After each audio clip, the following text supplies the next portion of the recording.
Hi all, எல்லோரும் எப்படி இருக்கீங்க? இந்த நாள் இனிய நாளாக அமையட்டும். இன்றைக்கி வந்து சனிக்கிழமை, புரட்டாசி சனிக்கிழமை. ஸோ இன்றைக்கே சாமி கும்பிட்றலான்ட்டு ஓரளவுக்கு ரெடி பண்ணி வச்சுருக்கேன். மார்னிங் ரைஸ் வந்து கர்ட் ரைஸ்க்கு தனியாக, புளி சாதம் லெமன் ரைஸ்க்கு தனியாக, வடை 2 வடை, உளுத்தம்பருப்பு கடலப்பருப்பு எல்லாம் ஊற வச்சுருக்கேன். சக்கரை பொங்கலுக்கு ஊற வச்சுருக்கேன். மாவிளக்கு போடுறதுக்கு அரிசி ஊற வச்சுருக்கேன். சேமியாவுக்கு வந்து ஆல்ரெடி இங்கே பாயசத்துக்கு சேமியாவை நெய்யில் வறுத்துட்ருக்கேன். இதில் வந்து தண்ணி சக்கரை விட்டு வேக வைக்க போகிறேன். அடுத்து லாஸ்ட்டாக இதில் பால் ஊற்றிக்கணும். அதுக்கு தான் பால் ஒரு பக்கம் காய்ச்சிட்ருக்கேன். குக்கரில் வந்து சுண்டல் இது பண்ணியிருக்கேன். புளி சாதத்துக்கு புளி கரைச்சி வச்சுருக்கேன்.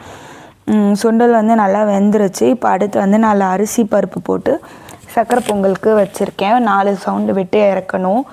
ஆக்சுவலி இந்த வீடியோ நான் கண்டினியூ பண்ணணுன்னு ட்ரை பண்ணேன். ஆனால் நேற்று பயங்கர ஒர்க் இருந்துச்சு, அதனால் முடியல. அதில் சும்மா ரொம்ப கம்மியாக கிளிம்ஸ் மட்டும் நான் ஷேர் பண்ணுறேன். சேமியாவுக்கு பாயசம் வந்து நல்லா வெந்துருச்சு. இப்போ இதில் பால் லாஸ்ட்டாக விட்டுக்கலாம் சாமிக்கு கும்பிட்றதுக்கு முன்னாடி. இப்போ சக்கரை பொங்கல் அரிசி வெந்துருச்சு.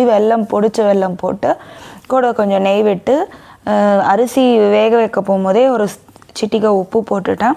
இப்போ இதில் நெய்யில் முந்திரி பருப்பு திராட்சை வறுத்து போடணும், அவ்வளோதான். சேமியாவுக்கும் அதே மாதிரி முந்திரி பருப்பு திராட்சை போட்டு கடைசியாக பால் ஊற்றணும். இப்போ அதுக்கு தான் வறுத்துட்ருக்கேன். ஸோ இப்போ அடுத்து நான் பூஜை ரூமு, இதுதான் என்னோடய சின்ன பூஜை ரூம். சாமி கும்பிட்றதுக்கு எல்லாம் ரெடி பண்ணிட்டேன். நடுவில் நான் எந்த ரெசிப்பியும் என்னால் எடுக்க முடியல, ஏன்னா இத்தனை ரைஸ் வந்து இதுதான் நான் ஃபஸ்ட் டைம் பண்ணுறேன். ஸோ அதனால் பூஜை ரூம் ரெடி பண்ணுறது, நான் பூவெல்லாம் போட்டுட்டேன். ஸோ இன்னும் சாமி கும்பிட்ற ஒர்க் மட்டும்தான் மிச்சம் இருக்குது. முடிஞ்ச அளவுக்கு எல்லாமே ரெடி பண்ணிட்டேன். 120 கிட்ட தான் நாங்கள் சாமியை கும்பிட்டோம். ஸோ எல்லா சாமி ஃபோட்டோக்கெலாம் எல்லாம் பூலாம் வச்சு விநாயகர் பூஜைலாம் பண்ணிவிட்டு எல்லாம் ரெடி பண்ணியாச்சு.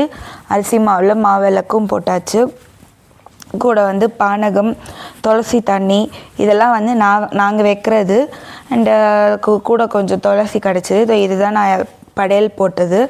சுண்டல், லெமன் ரைஸு, தேங்காய் சாதம், தயிர் சாதம், தொகையல், சக்கரை பொங்கல், உளுத்தம்பருப்பு வடை, லெமன் ரைஸ், புளி சாதம் 2மே பண்ணியிருந்தேன். அப்புறம் சேமியா பாயசம். இதுதான் நேற்று மத்தியானம் லன்ச் மெனு.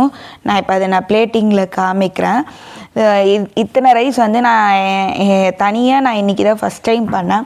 அதனால தான் என்னால் வீடியோ வந்து ஃபுல்லாக கண்டினியூ பண்ண முடியல. அப்புறம் வந்து இன்றைக்கி ஒரு ஸ்பெஷல் டே என்னென்னா, என் ஹஸ்பண்டோட பர்த்டேவும் இன்றைக்கி தான் வந்துச்சு. ஸோ அதனால் மத்தியானம் ஹெவியாக லன்ச் சாப்பிட்டதுனால நாங்கள் நைட்டு வந்து டின்னர் வந்து வெளியில் போயிட்டோம். நான் அதோட ஃபோட்டோஸும் நான் உங்களுக்கு ஷேர் பண்ணியிருக்கேன். அண்டு இதில் வந்து என்னென்னா, நான் கூட வந்து கடலைப்பருப்பு வடை, ஆனால் இதெல்லாம் படைச்சது மட்டும்தான் நான் உங்களுக்கு காமிக்கிறேன். இதுதான் நாங்கள் சாப்பிட்ட ரெசிபீஸு. அப்புறம் லாஸ்ட்டாக நானே பேக் பண்ண கேக். தேங்க்ஸ் ஃபார் வாட்சிங்.